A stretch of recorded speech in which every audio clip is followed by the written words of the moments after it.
Hi, this is Pastor Pauline again with From Pain to Purpose. Thank you for joining me today, and I want to encourage you to follow me also on Facebook and Instagram.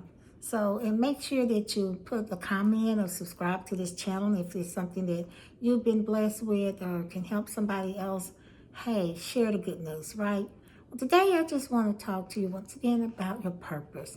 Did you know that in Genesis 1:28, God told four things to do.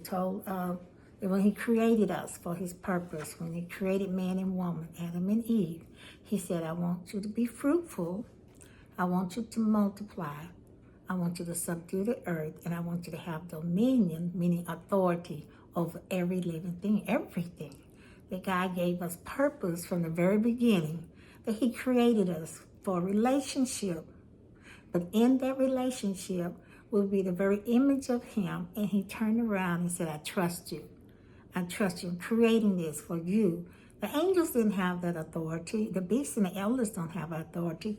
God said man and woman would be fruitful and multiply, subdue, and have dominion over the earth.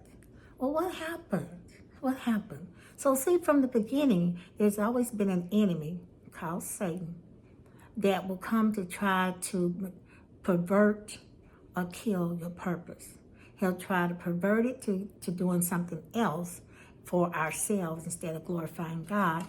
Or he will just kill it so that you're living, but you're living without a purpose.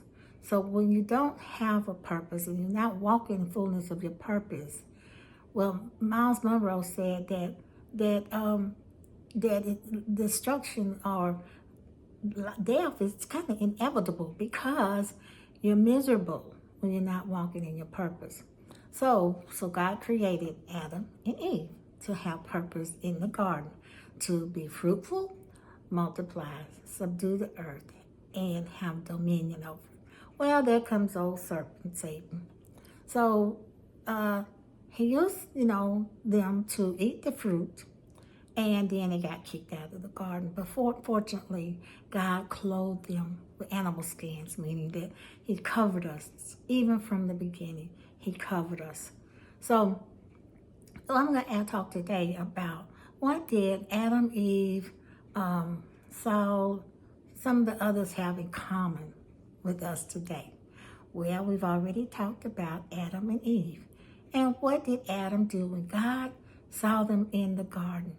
And He knew immediately they had eaten of the fruit that they weren't supposed to, their disobedience. Well, He said, what, did you eat of that fruit? And then Adam immediately says, first of all, God want to know, we walk together. They talk together in the garden. But now, all of a sudden, Adam has hidden himself. So God says, why did you hide yourself? And Adam said, because we were naked. What does that mean? That means you're uncovered. That means that you don't have that confidence. You don't have that relationship anymore. But God said, who told you you were naked? Who told you? So it's kind of like what I want to ask you today. Who told you you didn't have purpose? Who told you that you were naked? Well, they ate. And then Adam blamed Eve. That woman you gave me. Eve turned around and said, that serpent caused it to cause me to do it. And so the blame game continued from that very day.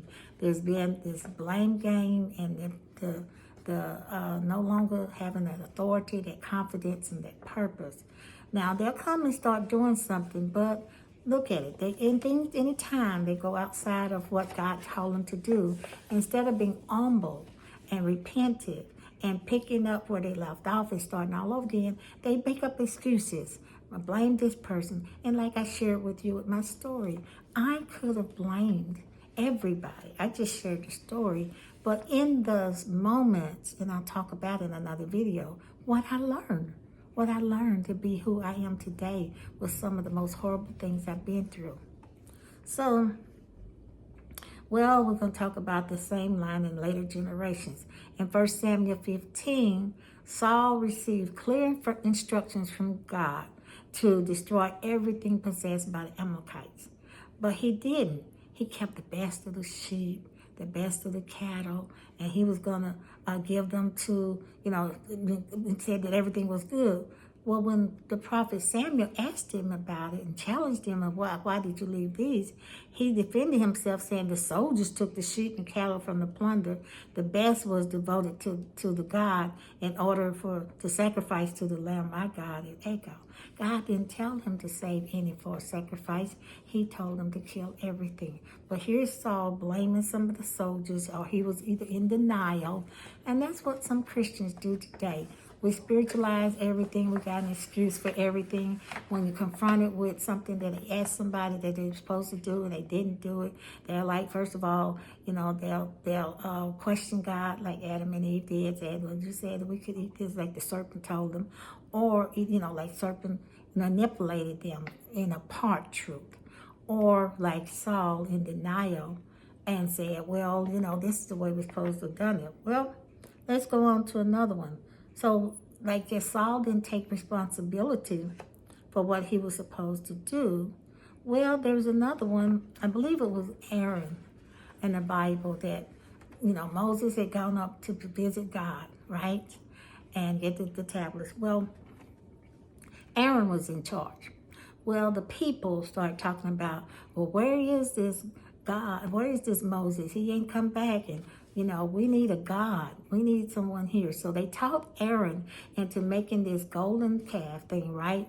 And he took all the gold and all this stuff and made this idol, which was against God's word. So when Moses came back and he saw the people worshiping this idol, he confronted Aaron about it.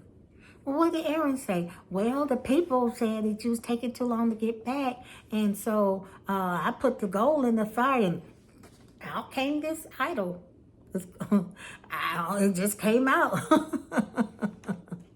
So sometimes we can be influenced by people as well. So we want to make sure that when we're walking in purpose, that we do what God has called us to do. It's not easy. It's not always easy. What I'm doing right now is not easy. And this flesh will say, I don't want to. But when you know that God has called you to a purpose or a new purpose, He's not going to give you anything more than what you've already done.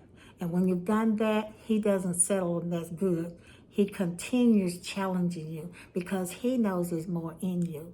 So I want to remind you that there's more in you, and God is saying, oh, when are you going to start?